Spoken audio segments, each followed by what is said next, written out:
The Butcher of Lodz, the Nazi killer who killed the Bat Lady's father and pretended to be a Castleton's EMT when Mickey and his family were in an accident, was shown in a pic to Mickey by the Bat Lady at the end of the last show.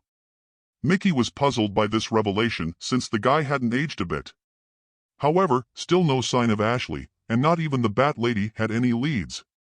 Mickey got it. There was some connection between the octopus guy, the blue butterfly, Ashley's abduction, and the death of Dylan Shakes, but he couldn't put his finger on it. The Bat Lady Mickey encountered in the last show was none other than the one and only Lizzie Sobek. She describes the Butcher of Lodz as a monster who killed her father and disappeared Mickey's father. She hands Mickey a photo, and he recognizes the EMT who helped his dad after the crash. When Mickey presents the photo to Spoon and Emma, they can't believe that the Butcher from the 1940s is a Castleton's EMT and hasn't aged a bit. Mickey's teacher says it's true that the guy in the picture is not the Butcher when he shows her the photo. She shows him a different backstory in which the Butcher plays a minor role. Mickey now sees that his pals were correct and the Bat Lady had tricked him. But he is certain that he saw the guy in the picture on the day it all went wrong. Rachel's relationship with Ashley is also revealed, and he makes her spill the beans. Shira, Mickey's aunt, and Hannah get back together as they recall their first kiss at the prom. Emma obtains the main role in The Phantom of the Opera after she and Spoon try out for the role. As she and Mickey investigate the night of the accident, they find that Mickey's dad was taken away in an ambulance with a unique sign. They track down the icon and ask about the EMT only to learn that an ambulance was stolen the day before and that no one was ever sent to the hospital. While investigating Mrs. Kent going missing, Spoon learns that Dr. Kent has a file on Dylan Shakes, in which the stuff about his dad getting hit is documented. As the last show's cliffhanger shown, despite appearances to the contrary, Ashley is very much alive. Mickey learns what became of her in this episode.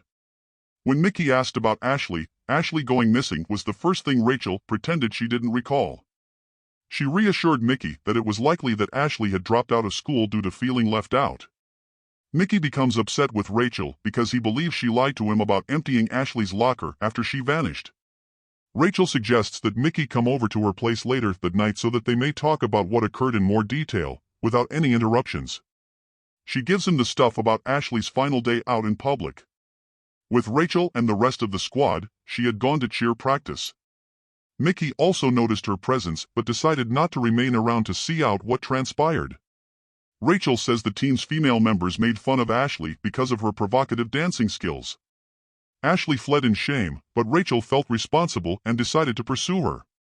Rachel ran across Ashley and the two guys who had abducted her along the road. The kidnappers were taken aback by her surprise appearance. Taking advantage of the situation, Ashley kicked one of them, while Rachel assaulted the other to free Ashley. Both the girls and their captors escaped. Rachel realizes that Ashley is in danger, but she doesn't know who wants to take her or why. Rachel suggests the latter refuge when she mentions wanting to escape Castleton. Asher's dad is seldom home, so no one will suspect anything if she starts staying at Rachel's. Mickey is pleased to hear that Ashley is safe and sound and has returned home, but he doesn't have much time to reflect on this development. The octopus-tattooed guy who assaulted Rachel before gains entry to the home. To prevent Rachel and Mickey from calling for aid, he disables the power and the phone line. As he approaches Ashley, Mickey dashes forward to intervene. The show ends on this cliffhanger, allowing viewers to speculate about Mickey's future and whether or not the guy with the octopus tattoo will take him out. Mickey's history teacher, Mrs. Friedman, files a complaint against the Bat Lady, getting the cops involved that turns up nothing in the backyard. The Bat Lady decides to track down Mrs. Friedman and give her a heads up if she keeps butting in. Mrs. Friedman confronts her about altering Luther's portrait to make him resemble the Butcher of Lodz and about murdering the PT instructor. Ashley was exposed as one of the girls trafficked by the PT instructor, who was shown to be a person selling people by the Bat Lady. Therefore, she saved the planet by taking him out. This background on Ashley's PT instructor sheds light on her situation. First of all, we now understand why she was being so secretive and why she gave us a new name for her parents. She had escaped her captors by creating a new name and used it to conceal herself. However, the PT instructor had identified her and had sent kidnappers to get her. The guy with the octopus tattoo who was pursuing Ashley is likely a member of the bad guys trading people who was attempting to return Ashley to the jail where she was first held.